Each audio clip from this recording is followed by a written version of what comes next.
नमस्कार, मैं हूं आलोक मेहता। आंखों देखा भारत। आजकल बड़ी चर्चा है उत्तर प्रदेश की। उत्तर प्रदेश में कभी असंतोष की, कभी इस तरह की समस्याओं की, या देश में भी जो कुछ चलता रहता है, कभी बुलडोजर की भी चर्चा होती है। लेकिन हम उस समय की बात करना चाहते हैं, आंखों देखा भारत जो हमने देखा उत्तर प्रदेश में। एक समय कमलापति त्रिपाठी मुख्यमंत्री थे तो पीएसी ने ही विद्रोह कर दिया था। शायद भारत की आज़ादी के बाद इस तरह का, जिसे कहते हैं अर्धसैनिक बल का विद्रोह जैसी स्थिति हुई और कमलापति त्रिपाठी से वरिष्ठ नेता को हटना पड़ा और हेमवती नंदन बहुगुणा मुख्यमंत्री बने। ये 73-74 की बात है, इसलिए मैं फिर से इसलिए याद कर रहा हूँ क्योंकि रीता बहुगुणा, उनकी बेटी जो है वो इस समय वो सांसद हैं, पहले मंत्री रही हैं, उत्तर प्रदेश की प्रमुख नेता है और उत्तर प्रदेश के जिसको कहना चाहिए इलाहाबाद में उनका भी पठन पाठन हुआ और वही बहुगुणा जी का भी था। तो बहुगुणा जी के कार्यकाल में वो बड़े लोकप्रिय नेता भी थे, उसमें कोई शक ही नहीं है, और प्रोग्रेसिव नेता थे। इसलिए इस संदर्भ में चर्चा की आवश्यकता है कि इंदिरा गांधी के साथ वो रहे। बाद में इंदिरा गांधी और जनता पार्टी जब इंदिरा गांधी जब हटी तो उसके बाद उन्होंने बाकायदा विद्रोह का बिगुल भी बजाया। एक बार हटे, दोबारा भी बने। तो बहुगुणा जी जिस तरह के नेता थे, जमीन से जुड़े, उस समय उत्तराखंड तो अलग था नहीं, उत्तर प्रदेश उत्तराखंड एक तरह जो क्षेत्र है पूरा उत्तर प्रदेश के, और जिस ढंग से बने, तेज तर्रार युवा, प्रोग्रेसिव आइडियोलॉजी वाले, नेहरूवाइट भी आप उनको कहेंगे, लेकिन धार्मिक आस्था वाले भी थे, पूजा पाठ भी उसी तरह करते थे।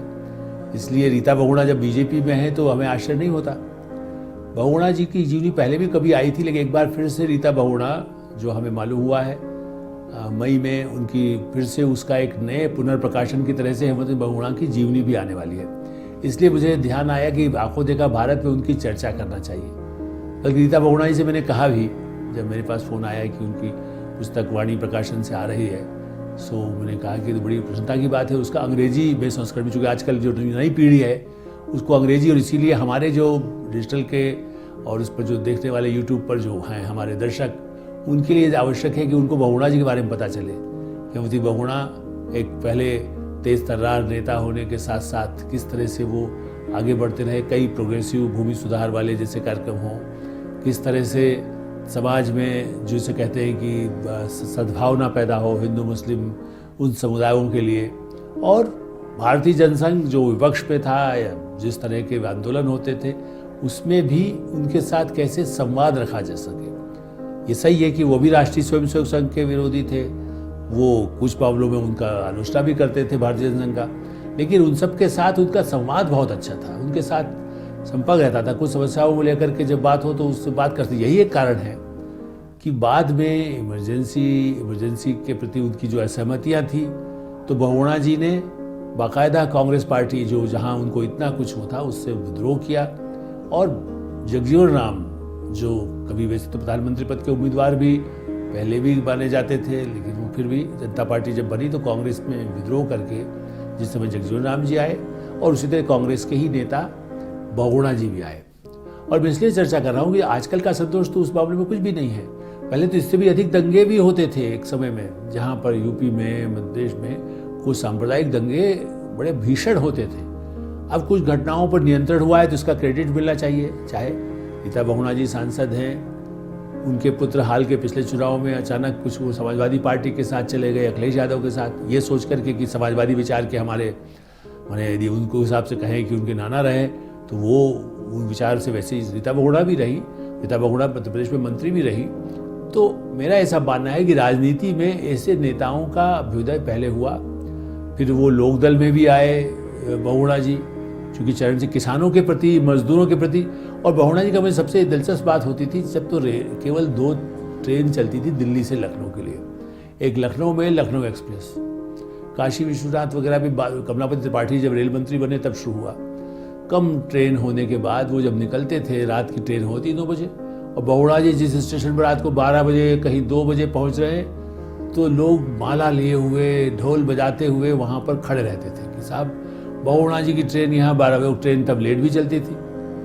तो 1-2 बार ऐसा उस यात्रा के समय मैं भी रेल में ही यात्रा कर रहा था कि अच्छा बहुगुणा जी के कुछ कार्यक्रम है। चुनाव वगैरह में भी घमासान उस समय चूँकि होता था, टक्कर तो भारतीय जनसंघ से ही सबसे बड़ी टक्कर होती थी। और इस दृष्टि से चुनाव के अभियान के अलावा भी जब वो इस तरह जाते थे तो कई बार उनके जो सहयोगी हैं या तो वो खबर करते थे कि भाई इस समय ट्रेन बरेली पहुंचेगी, इस समय आगरा के पास कहाँ पहुंचेगी। तो ऐसे कई ऐसे रास्तों से गुजरते हुए वो जहाँ जाते थे, उत्तर प्रदेश में खास करके, तो उनके स्वागत के लिए वो मुख्यमंत्री हों और कई बार मुख्यमंत्री नहीं भी हों, तब भी रात भर मैंने हर 2 घंटे बाद तो उनको बाहर उतर करके रात जागना ही जैसा कहते हैं, सोना नहीं होता था। चाहे वो थोड़ा आरामदायक फर्स्ट क्लास में होते तब तो कोई एसी वाली क्लासेस भी नहीं होती थी।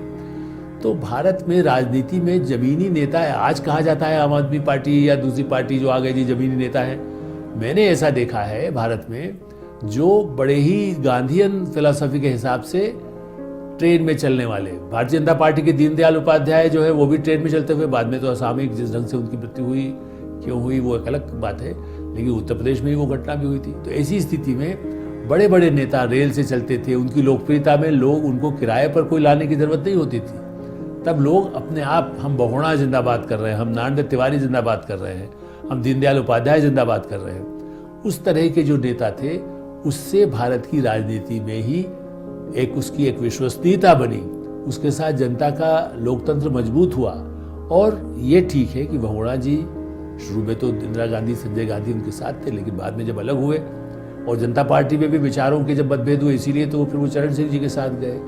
ये सही है कि उसके बाद भी उनको उत्तर प्रदेश में जो महत्वपूर्ण भूमिका और भी भविष्य के लिए निभा सकते थे, बाद में सत्ता के दौड़ में चूंकि उतनी ज़्यादा दौड़ नहीं जोड़ तोड़ कर सके, इसलिए उनको कोई फिर बहुत बड़े बड़े पद, हाँ जनता पार्टी में उनको पेट्रोलियम मंत्रालय मिला था और मीडिया के लिए भी उनके प्रति इतना, उनका संचार मंत्री भी रहे जब दिल्ली में जो वो केंद्रीय मंत्री थे। मैं तो तब उनके बचपन में दिवाली कैसे मनाई, वो तो मेरा ख्याल है कि उनके मुख्यमंत्री बनने से पहले की बात है सर। तब मैंने उनको कैसे बनाई थी, तो वो संचार मंत्री थे, लेकिन ऐसी ऐसी बातें अपने बारे में बताते थे, उनको लिखने पढ़ने का भी बहुत शौक था। तो बहुगुणा जैसे नेता जो समाज से जुड़े हों, इसकी एक पुरानी परंपरा रही है और असंतोष, सांप्रदायिक तनाव, उसको रोकने में ऐसे नेताओं का के बल पर ही समाज में सद्भावना होती है, लोकतंत्र मजबूत होता है। मेरा ख्याल है कि इस परिप्रेक्ष्य में कुछ और नेताओं की बात भी हम करेंगे। आज हम यहीं विराम देते हैं। धन्यवाद, नमस्कार। आपको आंखों देखा भारत कैसा लगता है? आप जरूर अपनी प्रतिक्रिया इंडिया न्यूज़ को भेजिए। नमस्कार।